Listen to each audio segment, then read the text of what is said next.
Wednesday evening യശക്കുട്ടി നല്ല കളിയാണ് കേട്ടോ. കോറിഡോറിൽ കൂടി അടിപൊളിയായിട്ട് കളിക്കുന്നുണ്ടായിരുന്നു. അവൾക്കൊരു കൂട്ടും കൂടി കിട്ടിയതുകൊണ്ട് വളരെ ഹാപ്പി ആയിരുന്നു കേട്ടോ ആൾ.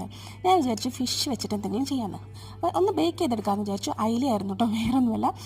ഞാൻ അതിന് വേണ്ടിയിട്ട് കുറച്ച് ചെറിയ ഉള്ളി, ഇഞ്ചി, വെളുത്തുള്ളി ഇതൊക്കെ ഒന്ന് തൊലി കളഞ്ഞിട്ടെടുത്തിട്ട് നന്നായിട്ടൊന്ന് ഫ്രൈ ചെയ്തെടുക്കുന്നുണ്ട് കേട്ടോ. അതിലിട്ട് ഞാൻ കുറച്ച് വറ്റൽമുളകും അതുപോലെ തന്നെ ഒരു ചെറിയ കഷ്ണം പുളിയും കൂടി ചേർത്തിട്ടുണ്ടായിരുന്നു. അത് നന്നായിട്ടൊന്ന് ചൂടായിട്ട് വരുമ്പോഴത്തേക്കും നമ്മൾ കുറച്ച് മല്ലിപ്പൊടിയും കൂടി ഇട്ടിട്ട് ഒന്ന് നന്നായിട്ടൊന്ന് മൂപ്പിച്ചെടുക്കാം. എന്നിട്ട് നമ്മുടെ ഫിഷ് ക്ലീൻ ചെയ്തിട്ട് കട്ട് ചെയ്തെടുക്കാം. നമ്മളിപ്പോൾ വറുത്ത് വെച്ച സംഭവങ്ങൾ കുറച്ച് ഒലിവ് ഓയിലും കൂടി ചേർത്തിട്ട് ഞാൻ നന്നായിട്ട് പേസ്റ്റ് രൂപത്തിൽ അരച്ചെടുക്കുന്നുണ്ട് കേട്ടോ. എന്നിട്ട് ഈ അരച്ചെടുത്ത് നമ്മുടെ സംഭവം നമ്മുടെ ഫിഷിലൊക്കെ തേച്ചെടുപ്പിക്കുക. എന്നിട്ട് ഇത് കുറച്ച് നേരം റെസ്റ്റ് ചെയ്യാനായിട്ട് വെക്കാം. നമുക്ക് എത്ര നേരം വെക്കുന്നോ അത്രയും നല്ലതാണ് കേട്ടോ. ആ ഫ്ലേവറൊക്കെ അങ്ങോട്ട് ഇറങ്ങുമല്ലോ. അതിൻ്റെ ഇടയ്ക്ക് ഞാൻ പോയിട്ട് ബ്രേക്ക്ഫാസ്റ്റ് ലഞ്ചൊക്കെ ഒന്ന് ശരിയാക്കി എടുത്തു. പിന്നെ നമ്മുടെ ട്രെയിൽ വെച്ചിട്ട് ബേക്ക് ചെയ്തെടുക്കും.